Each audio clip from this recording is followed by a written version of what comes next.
Hello and welcome to Entrusted. This is the podcast where we're talking with people who are sharing their talents with the world because the world needs what you've been given. I am so excited. If I seem giddy, it's because I am. This is the first episode where we will actually have a guest with us. So I'm very excited. My name is Susan Yurkewicz. I'm the founder of Harbor Lily Creative. That's the organization bringing you this podcast. I'll be your host. And if you have missed, I recorded an earlier episode of this, which talks a little bit more about the why and the what behind Entrusted, why we're doing this podcast about talents. Please do go back. You'll find the link for that in the notes for this show and catch you up to speed with what we're doing. But as for this very special show, I am beyond thrilled to introduce you to a genius behind the camera lens, a man of great faith, a devoted father, a devoted husband, and all around gifted creative who has a lot more going on, I think you'll find out, than just what he's doing with photography. So I'd like to welcome Paul Lorei of Lorei Portraits to the show. Welcome, Paul. Thank you. It is a delight to be here. And imagine that I'm on your inaugural show. I mean, it's like, it just gives me chills. This is awesome. It's exciting, isn't it? It really is. It really is. Well, I'm thrilled that it is you that's here because I have long been an admirer of your work. I just you offer a lot more than most people would find in an average portrait studio, I would say. And I'm excited to kind of get into that and how you landed well, first of all, with photography, but also with the special effects that you do with your work. If we could get started, though, I do have a quick question, and that's just that did photography come naturally to you? Is this something that you knew you always wanted to be doing? Well, really, I started out in the advertising business and I got fired at my first job. I got fired at my second job and I did a lot of Yes, soul this is going to be searching. exciting. Okay. And I read a book called What Color is My Parachute? And I realized something that I knew when I was 4 years old, and that was that I wanted to be an artist. But I didn't know how to start. I wasn't trained as an artist. And I worked for another ad agency. And then my father asked me to work for him as a photographer. He is a school pictures or was a school pictures photographer. And when it's just funny when I look back, when I was in college, I made friends with photographers. When I was out of college and working every ad agency I ever worked at, and I worked at 3 of them, I always made friends with photographers.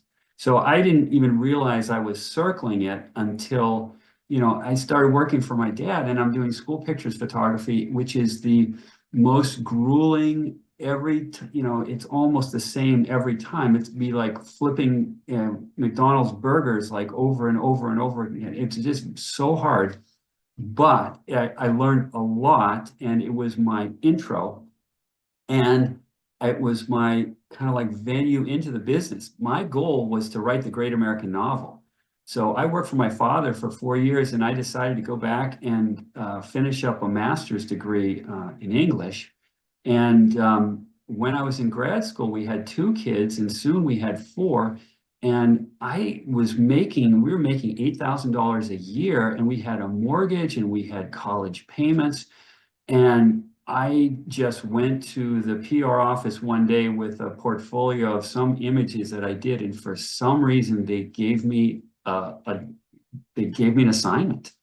And I started doing some photography for Gannon University in town. And then I started working for Mercyhurst College at the time, soon to be university. Then I started doing reunion group photos, and I started doing weddings, and I started doing families. And then 4 years later, I realized I had a whole business. I don't have my novel done yet, but I had a whole business going.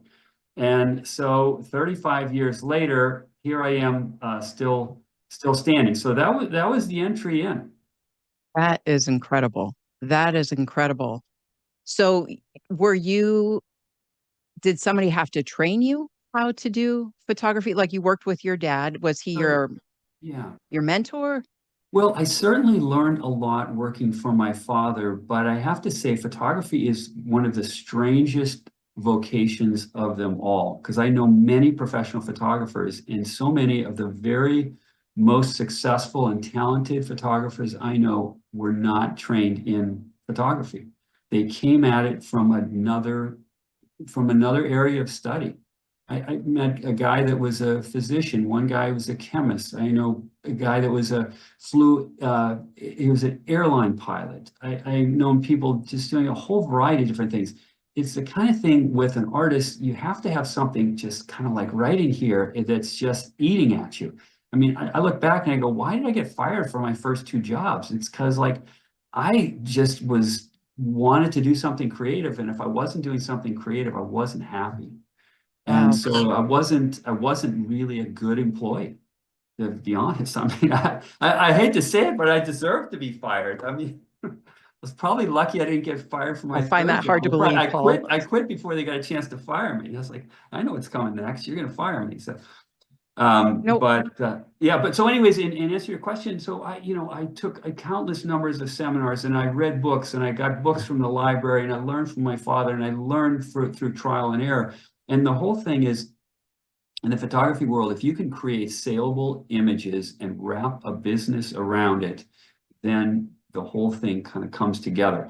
But there are professional organizations like Professional Photographers of America, which was very helpful. And I would go to their annual seminars, and like I said, read books, tapes, CDs, go to seminars, and I would just, sit at the feet of whoever was teaching and just love it. Just like, oh, this is great, and then go back to the studio and try to recreate it. So it's fun. When I was a kid, I wanted to be a painter. And I think if I lived in a different age, I would have been a painter. I'm doing painting now these days, just doing kind of real paint. I'm also doing digital painting too. that's so exciting. So what I'm hearing you say though is that this was calling you. I mean, you worked at an ad agency, which some people would find creative, but for you, that wasn't it. You knew that you weren't being fulfilled in some way. Well, it was very difficult. Yeah, I went into advertising because it was the most creative end, or at least I thought it was the most creative end of business, and it just wasn't really a fit. Mhm. So yeah, I have to say, Sue, it really was a calling. I mean, looking back, it's really easy to see. I was circling photography for probably, 4 years before I finally took the plunge and got behind the camera. Okay. I was going to ask about that. Was there a tipping point that was it for you that you were like, all right, I'm going all in? This wasn't a side hustle anymore. You were going to make a business out of this. I think 4 years after I started the little side hustle, and all of a sudden I had a full-blown business, and I was like, okay, I wasn't planning on this. I wasn't expecting this. This wasn't my long-term plan, but I'm pretty good at it and I like it. So, if I can make money at it, like, wow, this is great. Can you imagine that, doing something creative, making something beautiful, and then people pay you for it? Like, what could be better? Like, this is awesome. Absolutely. Absolutely.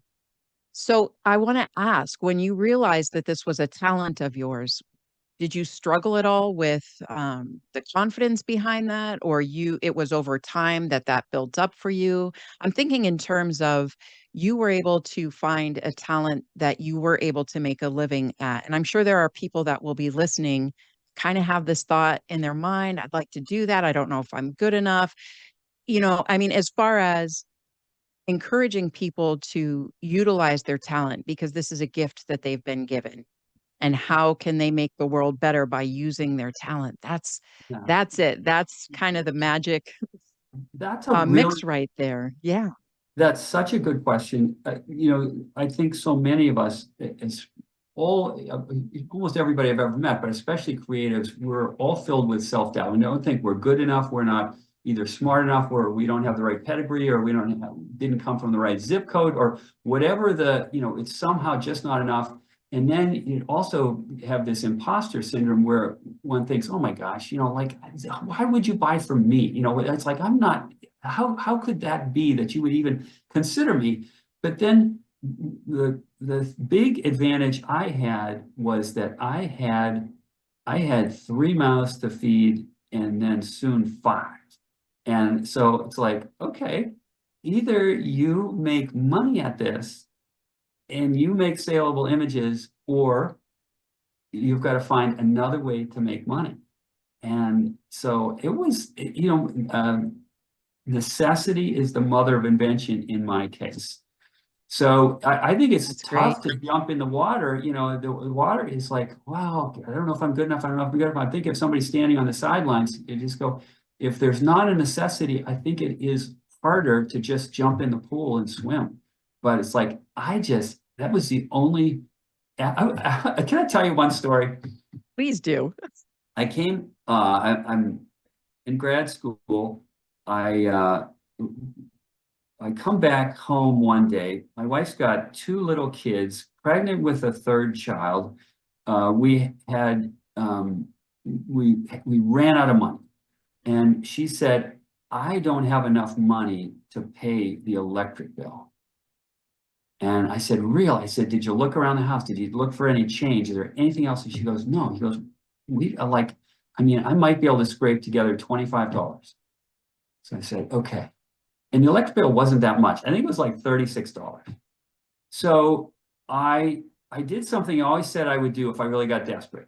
I went to Polacco's Chocolates. I bought a box of fundraiser chocolates, and you buy them for $25 and you get whatever, you know, or you get 25 bars for, you know, $12.50 or something like that, and you sell them for $1 a piece. And I went down to Gannon, where I was in grad school, and I hawked chocolate bars one afternoon. Brilliant. I mean, that's how that's how You do what you got to do. oh I my mean, gosh, I still think of that. And then and so what you think, college kid okay, doesn't like chocolate? there's gotta be a better way. There's gotta be some way that I can make a go of this. So so the photography was, because I knew the basics of photography, and every ad agency I ever worked at, they always trusted me. I think everyone always instinctively recognized that I had a very good eye, a visual eye. Like I could see what worked visually, proportions, what looked good, color composition. I just had it. So I think that I had enough confidence there that if I'm behind the camera, I can pull that off. So that picture that just flashed up there, by the way, that wasn't my younger self. In case you're thinking, man, the guy was handsome when he was young. Look at how ugly he is now. He lost all his hair. Okay. So, so go ahead, Susan. Well, I was curious. So your wife then, Yeah. and I love your wife, she was supportive during this time Yeah, she as was far as very, saying, okay, so she yeah, she was very recognized this is, supportive. Yeah. So mm, we really just it just had this trust that everything was going to work out. I'm not going to say that we weren't worried, that we weren't frightened, but we always had, you know, I think, you know, if I was completely desperate, you know, we probably could have gone to my parents or her parents and asked them for some money, but we never did. You know, that was right. never the plan. So I always felt like if I just, you know, can create a few products, and specialize in a few things. My first big breakthrough was I was doing a lot of class reunions. So we would do these, I would look up in the newspaper when a class reunion was coming up. I would call up the person that was putting it together, and then I would show up at the event. I would take a picture of the group, and then I would hand out envelopes, numbered envelopes, to all of the people, and they would write their name on it, and then they held up the number, the back side of the envelope underneath their chin, had the number on it. And then I took a picture of that. So everybody in the group holding a number. And then I had them pass the envelopes back into me, oftentimes with check or cash that they were buying a photo from. And then I was able to put their names on the bottom of the photo. And that was so valuable to the reunion. So I could go on a weekend, on a really good weekend. I remember, I mean, $2,000 one time on a weekend. This is way back 35 years ago. I'm like, yes, you know, like we're not going to starve this month. Oh my gosh. So it was great. I kind of created this whole system, but it was out of necessity. Like I got to figure out a way to make money. But you know, many things in photography that that while it's nice to make money, I still had a fire burning in my belly to create. Hmm. And as remember, I was telling you how hard it was to take school pictures. I always have Right. my vision of hell is that I'm stuck behind a school pictures camera, and one squirmy child comes onto the stool after another, and it's like the class sort of never ends. And I finally go out in the hallway, and I look down the hallway, and the hallway snakes on forever. Oh So no. like that's but I also learned something in taking school pictures. One, I learned that I didn't want to do that for the rest of my life. But the other thing that I learned was that at one point it struck me. I can remember, like the moment, like I'm photographing one child after another, and I'm looking at their faces, and I'm kind of setting them up on the camera. And yeah, when school pictures, you had to get a new child on the stool like every 60 seconds. Boom, boom, boom, boom. And it was gruelingly hard work. And it was the same, the same, the same. But as I'm looking at all of the children's faces, it struck me. I'm like, oh my gosh, that child is so beautiful. And the next child that sat on the stool, my gosh, that child is so beautiful. My gosh, that child. My gosh, like every one of these children is so beautiful. They all are different, but they're so beautiful. And that's how I came up with the slogan for our business, which is every face is beautiful. Mm. Oh, I So love that. I love that. thank you. So, Thank you. yeah. So that is actually a great jumping point because I was going to ask, what part has your faith played in your talent journey as far as maybe guiding which way you go? Obviously, in the way that you're seeing each child as an individual and so unique and the beauty in each Yeah. child. So very, very good question. Let me hang up for a second to my wife. Okay, Sure. good. Very good question.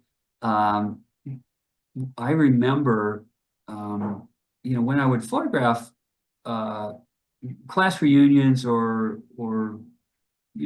children, high schoolers, in many ways it was kind of mercenary work. But as I came to kind of like appreciate the beauty of each individual, but I think my breakthrough was when I started photographing weddings. And I just thought, this is really, really important what I'm doing. This couple asked me to photograph their wedding, and I'm going to do the best possible job that I can do. So I would always pray on my way down to wherever, church or venue that I was going to photograph them. And I would pray for the couple, and I would think I would pray aloud too, just to get my voice warmed up.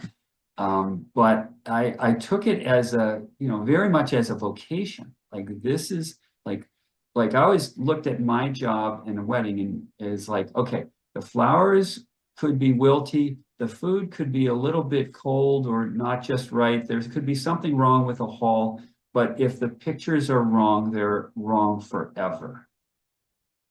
For So I sure. thought, I have to do a good job. So I always had a backup system for everything. And I always just said, I'm going to give them the best possible, wedding photos that I can give them. I'm going to give them my whole self, all my talents. And so it was, it was a bit of a calling. I did weddings for 23 years, and I still come back to our tagline, and I think of every face is beautiful. So it's very much, we're all made in the image and likeness of God. And I just think I get to do I get to do like three things that are really cool. One is, what's the first thing that God created, in the Bible? He created light. Well, what does photography mean? It means drawing with light. Photo means light. Graphy is to draw. So you're drawing with light. So I get to work with his first creation, That is not cool. bad. Isn't that cool? That is really cool. Isn't that cool? And so, and then it's like, I just, oftentimes I'll look at the clouds and I'll see, the way the clouds, move, and the different shapes and the colors and the way the light plays through them. And I was like, I always say, the painter is at work again. The painter's at work again. And I'm like, wow, I get to create. And God was is a creator. So it's like, this is a special gift. And then, of course, as I got to work with these different families. And so it's really been such a blessing. I look back and I just can't see myself plugging into an organization and just being an employee. I guess I always tell people I was the world's worst employee. Like, so don't hire me, whatever you do. I mean, at least hire me as a photographer. But so, yeah. Well, I mean, what a courageous step, though. I think you knew that deep down inside yourself. And I'm sensing in the world today that there are just so many people that do just go after making a living. Maybe I feel like they have to know in their heart they've come across some things that they know they're good at, or it calls to them like it called to you. And I would absolutely say you're right. I always recognize, oh, shouldn't say always, but recognize the sky. I love that. I do believe that that is some way that God is just reminding us of, first of all, he is creative, and that's just his little gift to us every morning, every night. Of course, in some part of the world, sometimes it's cloudy, but even in the clouds, we were driving home from a lacrosse game the other night, and it was just artistic. I mean, it was in the way that the underside of the clouds were lit with pinks and just, and I have this thing where I'm driving by, I wish that I'm so interested. I want to hear about your painting, but I can't help but deconstruct, and I'm not a painter, fields of flowers when I'm driving by. I'm always like, I would not have thought to put purple and yellow together, and yet it works. Yeah. I would have thought. Yeah. So That's I'm curious as far as your the eye that you have and what you have done with your photography in some of the family photos. And I've seen a lot on the beach, and I've seen just different placements that you've put people in. Would you say that your vocation as a husband, as a father, helps you when you're working with families? Like, does that give you a certain kind of insight, or has that guided you creatively? Yeah, that's a great question. Very, very much so. The I noticed when I'm working with families, it was true for weddings and it's very true for families. I have a huge leg up on other other photographers, just in the sense that I come from a family of 10. I have 7 brothers and 2 sisters. So I grew up with a bit of chaos, and I am comfortable with chaos. I can thrive in chaos. And the other thing that was so good, in weddings is I was really taught to, I was really taught, or I learned how to immediately take command of an entire uh, auditorium or a church, and just like call out to the people and just say, okay, I need everybody to do this. And then like 30 seconds later, I could also pivot and become a fly on the wall and just like invisible. And it was always this sort of like master of ceremonies, fly on the wall, master of ceremonies, fly on the wall. And then when I'm photographing a family, for example, at the beach, I can be, I can charm children like that. I know how to, like, I just say, look, I tell the family, I says, look, the tail wags the dog. I say, you're going to see that when we get to doing the family portrait, I'm going to spend most of my time charming your children, because my philosophy is if I charm the children, the adults will follow. And that's the truth. So I just I laser focus on those kids. If I have to get down to their level, if I have to get silly with them, and I can get them as soon as the kids buy in, the parents buy in. Because every parent is so worried that their kid's going to misbehave during the photo shoot. Like, Johnny, sit up straight. No, Johnny, smile, smile. Would you smile? And it's just crazy. You're So not I'm like, kidding. It can be so stressful. it's like, it doesn't need to be stressful. It's like, look, you get dressed, we do the rest. I'm gonna be like the Pied Piper with your kids, and I'm just gonna charm them. And then I get them to buy in, and then the parents buy in then too, like, oh, he's fun, you know, like I don't have to do much here. This kid's, and then boom. And then the thing is there's in photography, you have to, and this I think is an advantage of, you know, of being a father, and we have 5 kids. It's like this whole idea of serendipity. I mean, there is chaos. There is chaos in family. There is somebody that all of a sudden cries, and somebody won't, you know, won't sit in this spot, or refuses to be over on this side of the equation when they want to be on the other side of the equation, or whatever it is. And it's like, okay, well, you have to pivot. You just have to go, okay, we're going to figure this out. And I'm not going to get rattled, because as soon as you get rattled, as soon as the photographer gets rattled, then the child gets nervous, the parents get rattled, and the whole thing falls apart. Right. So you just have to just be like, this is awesome. It doesn't matter All your part baby's of it. crying. Yeah, like, it's okay. And I'm like, it's like water off a duck's back. I'm like, I'm not the least bit, you know, not the least bit concerned. It sounds like you're using many talents. You know, photography is the main talent, but you have this talent of interpersonal skills. You have this talent of charming children and therefore their Yeah, parents.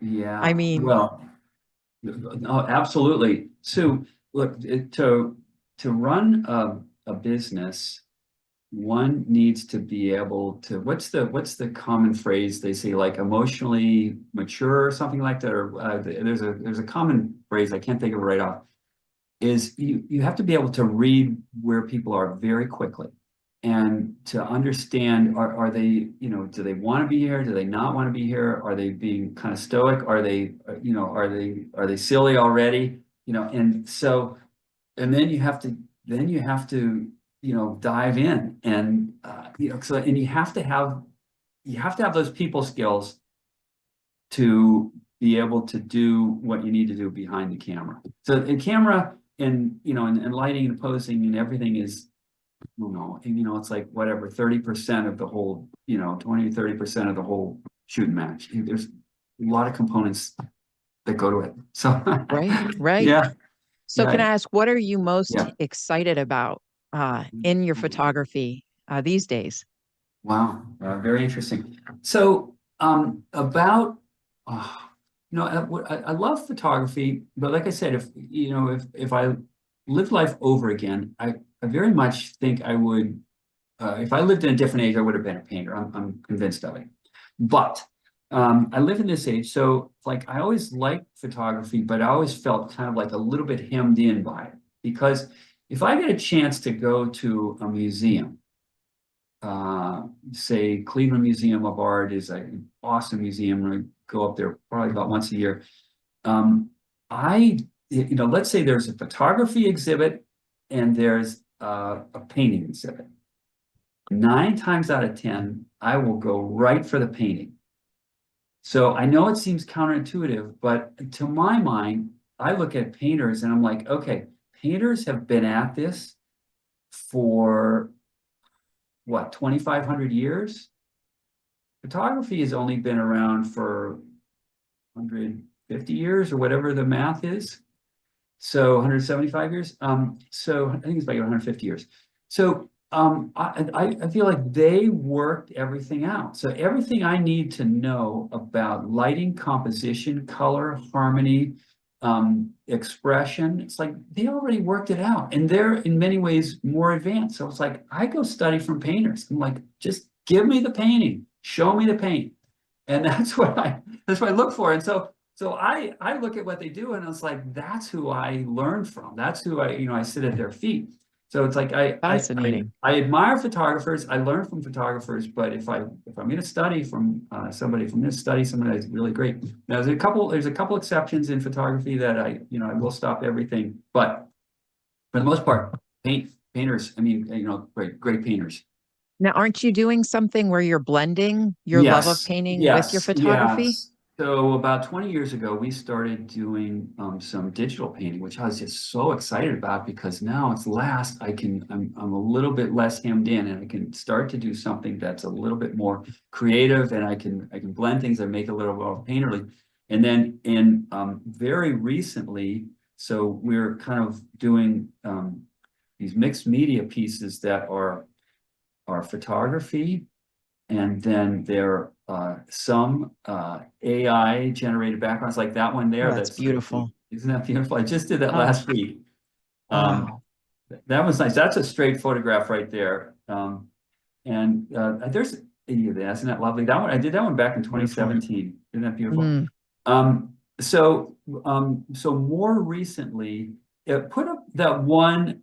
That's a lovely one too. Put the one up with the dancer. She's got the red cape flying behind her. She's out kind of like in the sky.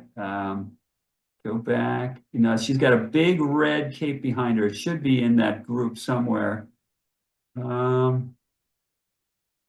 That's if you go, yeah, scroll down, and it's the third one down on the right-hand column.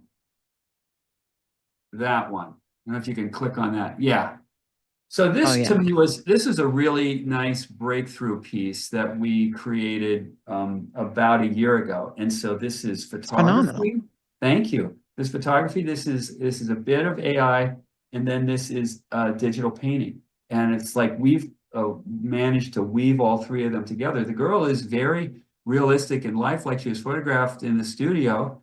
My wife is actually throwing up that big red cape behind her, and you know, and then through the wonders of generative backgrounds, and we were able to create something that is what I would call fantastic, like fantastical realism. It's really fine art portraiture in a kind of a different realm. Well, So you are I'm able to loving that. use so much of that creativity. Oh, my word. Yeah, so that's just really fun. I mean, it's like, wow, you know, like this is awesome. So I'm very excited about it. It's you know, it's and the same time that I'm doing that, I'm also I started with there's an online academy called New Masters Academy, and they teach all kinds of painting and drawing, like traditional painting and drawing. So I started taking classes about 3 years ago, or just like, you know, cherry picking classes. So I started doing drawing. I used to draw a ton as a kid. And so now I really worked on drawing for like a year and a half, 2 years. And now I'm really jumping into painting right now. And I'm painting with, you know, with real paint and real oils. And that's very fun.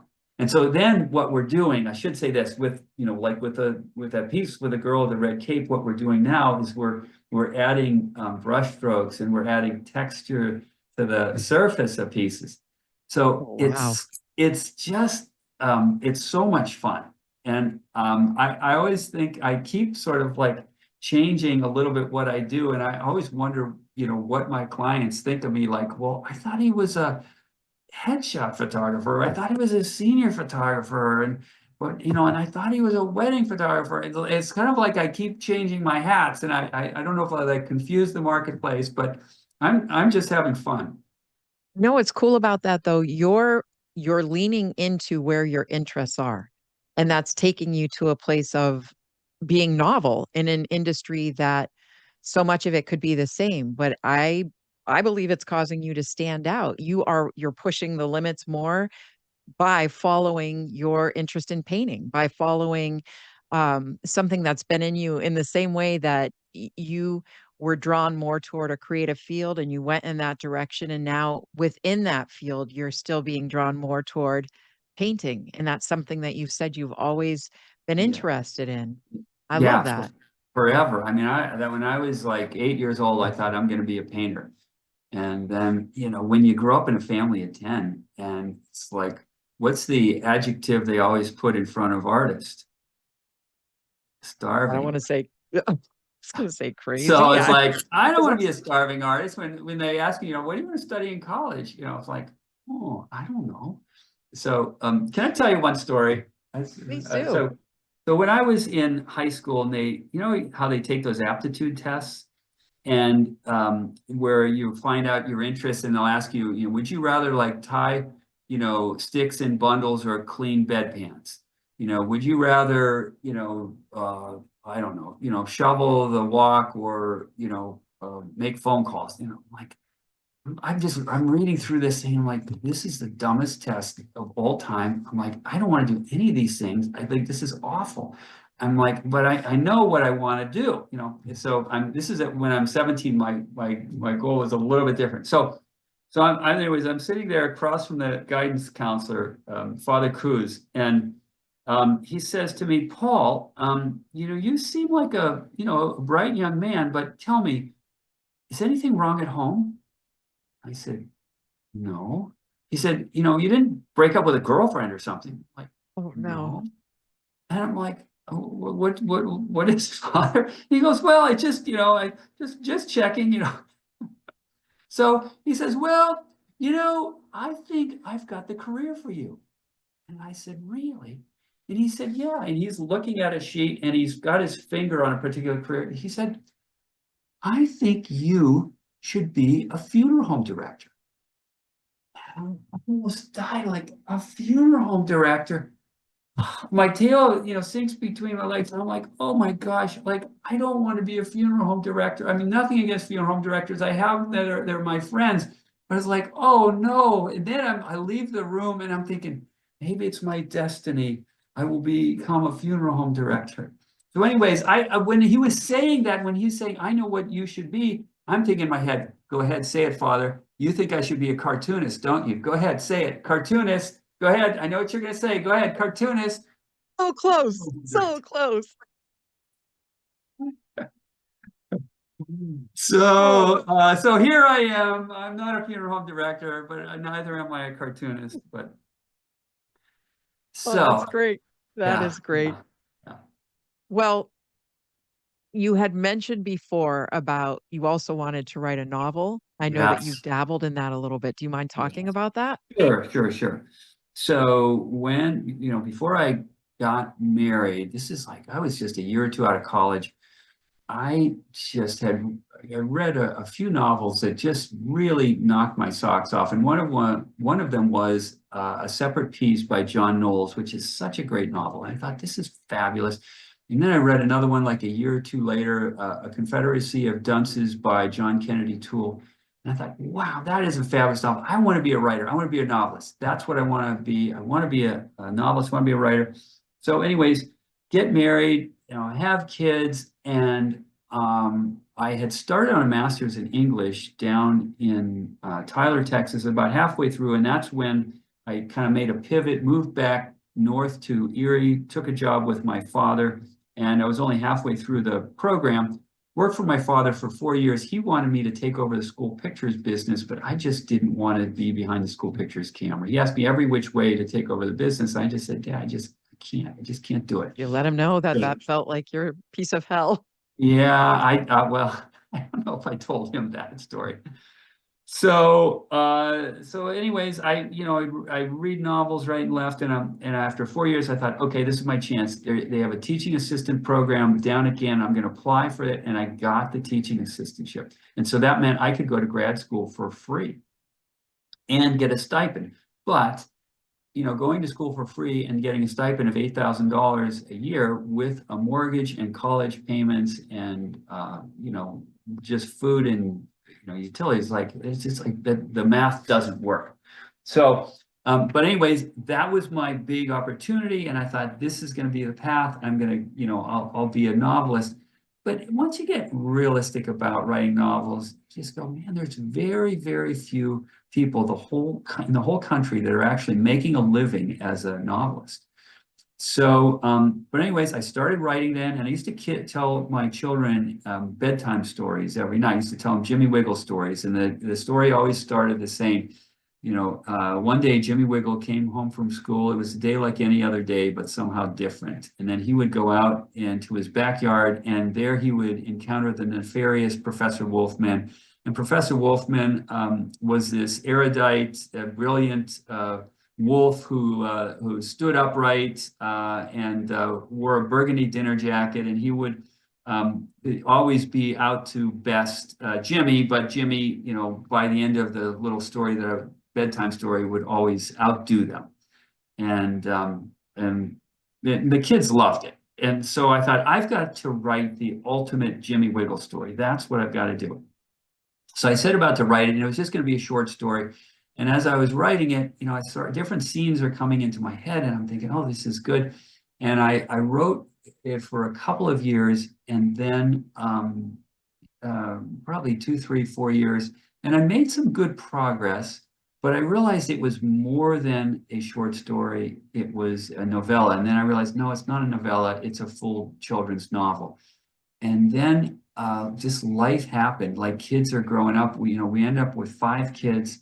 And I worked on it a little bit here and a little bit there, but the business has taken over. I've got to take care of my clients. We got to put food on the table. I've got mouths to feed.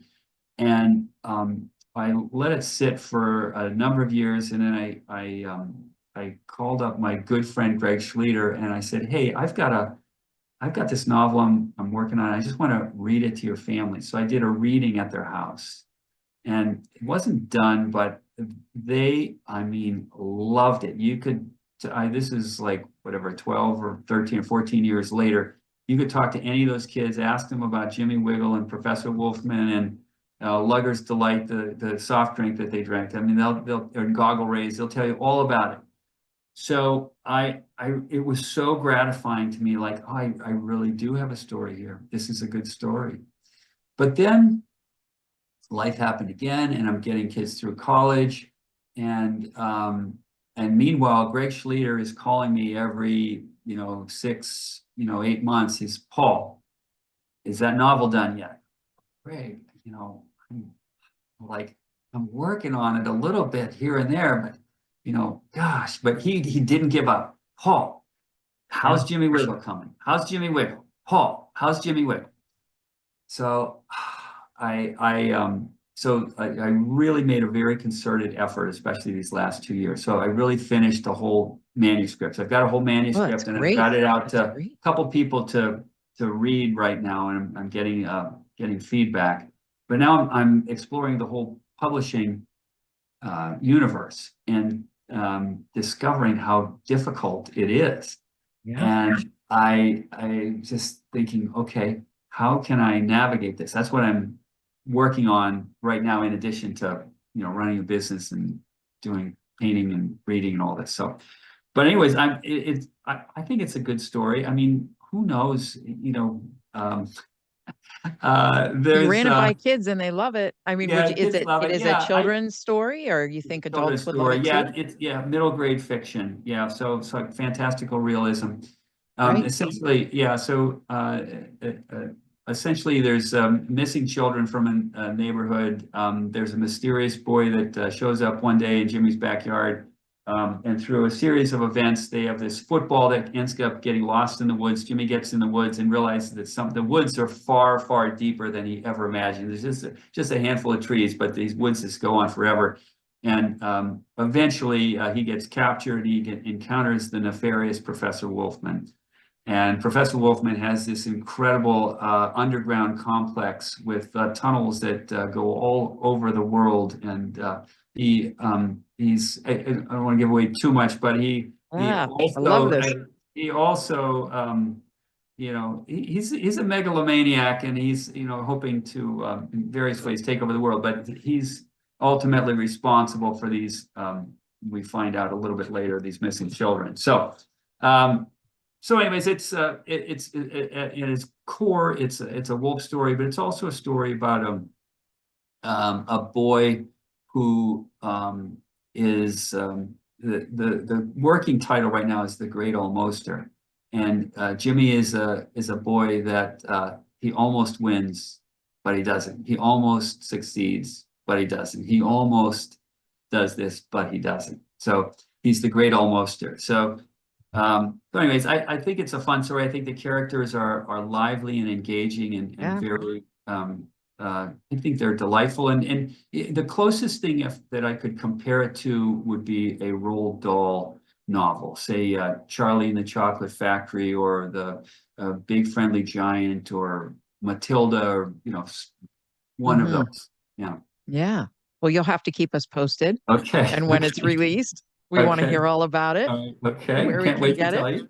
Nobody will be more excited than yours truly to get that Oh, thing that's off. So, awesome. That is awesome. It just sounds like you bleed creativity. There's so many areas that you could go in any different direction. So you have an embarrassment of riches. yeah, well, thank you. I have to tell you this. I turned 65 last year. I'm going to turn 66 next month.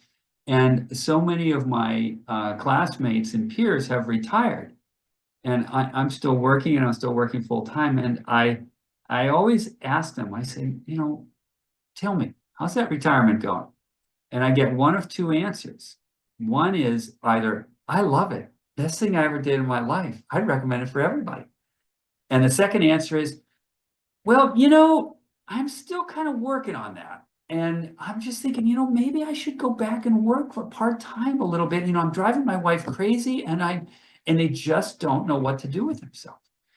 And I think, oh my goodness, that's a tragedy. I can think of 100 things that I want to do. I'm hoping you find your purpose in retirement. Right? But it's like, and for me, it's like if I give up on photography and creativity right now, what I'm afraid of is I'm going to, go off the shelf, because like when I get in the studio and I'm photographing somebody, I'm just having fun and my clients are having fun and we're getting great images. Like, That's what could key. be better? This is awesome. Right. So Right. I don't want to hang up my hat when I'm at the top of my game. So There you go. There you uh, go. So I'm curious, kind of wrapping things up here, what kind of advice would you offer someone who is thinking about leaning in the direction of going with something that they feel called to more so than just kind of doing their time and making a living in that way? that's a really, really good question.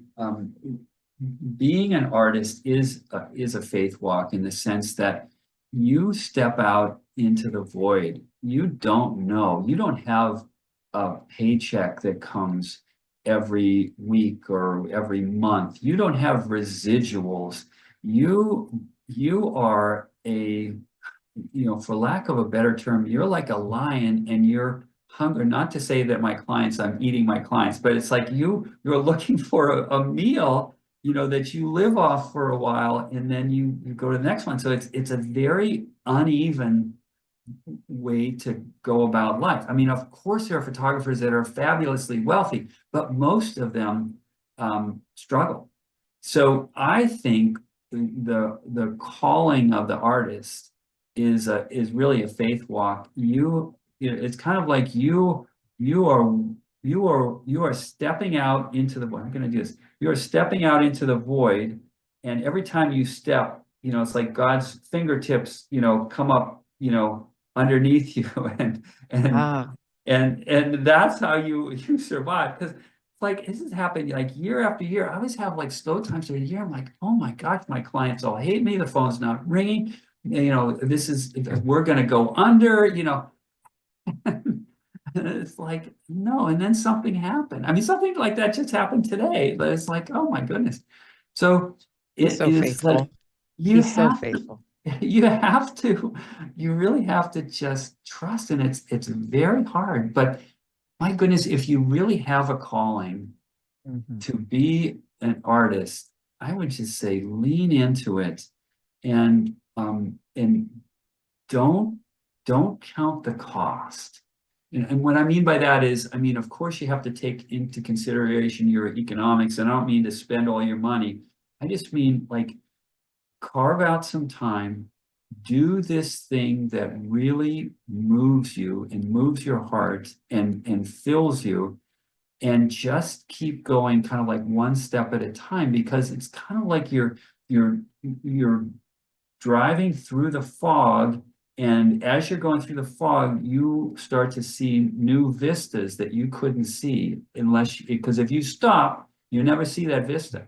But if you keep going a little farther, like, oh, look at that, oh, look at that. So it's Beautiful. it I is mean, you've been doing this beautiful. how many years uh, now? I was in the advertising business for 5 years, but I've been a photographer for 35 years. This is our 35th Oh, you anniversary. know what you're talking about. I, Words of I, wisdom. I Yeah. hope so. That's great encouragement. That really is. Well, Thank you. thank you so much. This has been amazing. This has been amazing. Um, I'm Kent, I'm just going to add this because I do want to talk about this, whether we add this or not. I definitely, um, so I've known you for a number of years too, but I wanted to talk about our experience with, though you're Yeah. not with Now I Lay Yeah. Me No, Down I to lay me Sleep. down to sleep. Sure. Sure. Yeah. But God has used your talents, I can say, in our life specifically. You were a volunteer with an organization, Now I Lay Me Down to Sleep, and we were the recipients of your talent. We had a little boy that lived 2 days, and how hard that must have been for you. I'm thinking, I don't know, but the organization provides volunteer photographers. And I don't know if you want to speak about it a little bit, explain, Sure. and then I would No. love to talk about how it impacted our family. Sure, sure. So Now I Lay Me Down to Sleep is really all about, as you said, providing photography for parents who have just lost a child either at birth or just after that. And it really is a beautiful service, and the photographers do all of their work for free. And they just provide something to the parents, these grieving parents who were expecting to go home with with their bundle of joy, and they have sadness. And I did that. And I don't. So we lost a baby at birth. So it was our fifth child, and my wife didn't do any sonograms beforehand. All of our other kids were healthy. Why wouldn't the fifth one be healthy? The baby's born, and the color just he didn't pink up very well. So they took the baby away, and then there was a flurry of nurses, moving about, and all of a sudden I found out the baby was in the intensive care, and then there's a number of nurses, and there's a number of doctors, and then kind of the head doctor comes out and says to me, I just want to let you know your baby is very ill, and we're going to fly him down to Children's Hospital. And in so many words, they just said, we don't know if he'll make it. So they released my wife from the hospital, which is a miracle in itself. And we drove down, and our little Dominic died in our arms. So that, after that happened, that's why, especially, I volunteered for Now I Lay Me Down to Sleep. I hope to be of help to other families. So I'm not doing it right now, not because I don't think it's a good organization. I just got so busy, and Right. I don't know if that's a good excuse or a poor excuse, but that's Well, everything for a season and time. I mean, yeah, I just want to say thank you again, because when you go through something like that, like our family did, and having those photographs, sometimes you feel like um, it's such well, as the mom, you're in this different mind frame and you're dealing with all of the emotions. And so now I'm so grateful I have those photographs because it does I can pour over his face in that way, and I can um, it's a reminder, yes, this really did happen. He was here, he was in my arms. I think had I not had those photographs, it would have felt like a blur, a distant, memory because it was so emotional and traumatic. Um, and yet the pictures are beautiful. You used your talent and brought joy in that area that was a really dark spot for us, but also just a true testimony to every life being sent for a purpose. And even what you said that every face is beautiful. I look at that and I see the beautiful face of my son, who is still part of our family. Though in heaven, he's still part of our family, and we have his photographs. I actually have one behind us. Just, oh, he's there with all the other kids. So I just want to say thank you for that again, and just how interesting how God uses your talents in different ways and in different seasons and in different um, scenarios from weddings to, I mean, it's just not something people would typically think of, maybe death, but what a beautiful Yeah. moment to capture. I mean, it's kind of hard to put Yeah. into words. Yeah. But what I think that's so particularly important is that when that child dies, I just think in years past, they would just take the baby away. Mm, And the mother was left to grieve with no picture, nothing. And at least she has a picture that she can say, this is my baby. right. Right. And I think it just helps the whole grieving process. It's like, grieving is essential to living. Hmm. Hmm. Yeah. Through that experience, and also, having gone through the death of my father, my sister, how much death is part of life. It's Yeah, yeah. such an interesting transition. There's so much we could talk about with that, but yeah. So just thank you again for sharing your talent. Thank you for sharing the stories with us tonight. That's so Uh, exciting. Thank Yeah. you. Thank you Yeah. And very I'm sure much. we'll have your information, contact information, if anybody would like to get in touch with you, has questions, or would like to further, hear about what you've got going on and some of the artwork.